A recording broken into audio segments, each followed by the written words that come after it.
बॉलीवुड की dream girl या यूँ कह लीजिए हेमा मालिनी ने एक इंटरव्यू में खुलासा की थी कि पहले ही फिल्म सपनों का सौदागर में उम्र में काफ़ी उम्रदराज राज कपूर के साथ या यूँ कह लीजिए शोमैन के साथ उनके साथ रोमांस करना उनके लिए काफ़ी मुश्किल था। ये बात बिल्कुल सही है। वेटरन एक्टर हेमा मालिनी, जिन्हें लोग हिंदी सिनेमा में या यूँ कह लीजिए बॉलीवुड की ड्रीम गर्ल कहकर पुकारते हैं, उन्होंने अपने एक्टिंग डेब्यू फिल्म सपनों के सौदागर से की थी, जिसमें उनके अपोजिट शोमैन राज कपूर साहब थे। इसके बाद सीता और गीता, जिसमें संजीव कुमार अपने एक्टिंग से लाखों लोगों को दीवाना बना दिए थे, और ऐसे कई सारे जैसे शोले कई सारे ब्लॉकबस्टर फिल्मों में नजर आए। और धर्म जी के साथ तो उन्होंने बड़े पर्दे पर राज ही किया और अपने दौर में बॉलीवुड पर कई दशक तक राज की। लेकिन एक इंटरव्यू में ड्रीम गर्ल ने खुलासा किया था कि उनके करियर के शुरुआती दौरान में उनका करियर उनकी माँ जया चक्रवर्ती मैनेज करती थी। उनकी माँ का सपना था कि उनकी बेटी वो नाम और शहरत हासिल करे जो कि उनका सपना था, और वो कभी उसे पूरा नहीं कर पाई।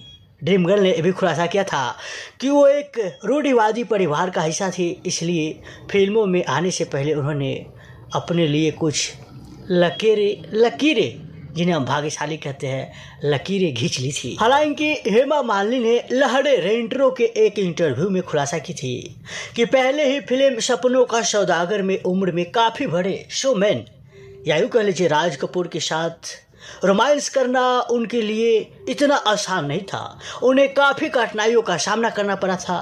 हेमा उस समय टीनेजर थी और वो शोमैन 44 साल के थे।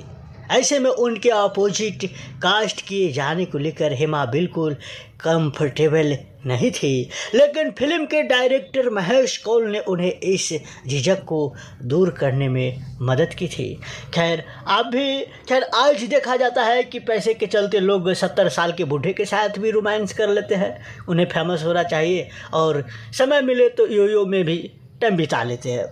लेकिन उस दौर के अभिनेत्री को थोड़ा कठिनाइयों का सामना करना पड़ता था कि वो एक्टिंग सीखती थी, अंग प्रदर्शन बहुत कम करती थी, बहुत ज़्यादा उन्हें मेहनत करना पड़ता था। उन्हें कई बार ऑडिशन देना पड़ता था, फिर जाके उन्हें सेलेक्ट किया जाता था। बताया जाता है जब ड्रीम गर्ल से पूछा गया कि क्या उन्होंने अपने और राज कपूर के एज गैप को नोटिस किया था, तो उन्होंने कहा कि उन्हें इतना बड़ा मौका मिला था तो सिर्फ इसलिए पॉजिटिव साइड पर ही फोकस करना चाहती थी। वो शोमैन या यूँ कह लीजिए राज कपूर एक्टर के तौर पर देखती थी और उन्हें लगा था कि वो उस रोल के लिए बिल्कुल परफेक्ट थे। शुरुआती में वो राज कपूर के साथ रोमांटिक सीन करके झिझक यानी लजापन महसूस कर रही थी, क्योंकि एक काफ़ी मुश्किल था उनके साथ सीन करना। और ये खुद हेमा मालिनी ही एक इंटरव्यू में रेट्रो, जो कि एक यूट्यूब चैनल है या यूँ कह लीजिए बड़का चैनल है, लहरे रेंट्रो के एक इंटरव्यू में उन्होंने ही ये सारी बातें खुलासा की थी। खैर, आपको क्या कहना है ड्रीम गर्ल के बारे में, आप हमें कमेंट में बताइए। और वैसे तो ड्रीम गर्ल सबसे ज़्यादा फिल्म में काम की है तो वो है उनके पति देव लाखों में एक हीमैन धर्मेंद्र के साथ सबसे ज़्यादा फिल्मों में काम की, और 1980 में उन्होंने एक दूसरे से शादी भी रचा लिए। और आज हेमा मालिनी को 2 बेटी भी है और नाती नतनी भी हो गई है। खैर, इस वीडियो को हम यहीं पे समाप्त करते हैं। और आपको क्या कहना है हीमैन के बारे में, इसी तरह कोई अभिनेता अभिनेत्री, देवल फैमिली, कपूर फैमिली, किसी के बारे में कुछ जानना है तो आप हमें कमेंट में बताइए। और इस वीडियो को शेयर कीजिए, आपको हम कमेंट में बताएंगे। लेकिन मेरे मेहनत के लिए सिर्फ इस चैनल को नीचे लाल बटन दबाकर सब्सक्राइब कर लीजिएगा, वो भी फ्री में।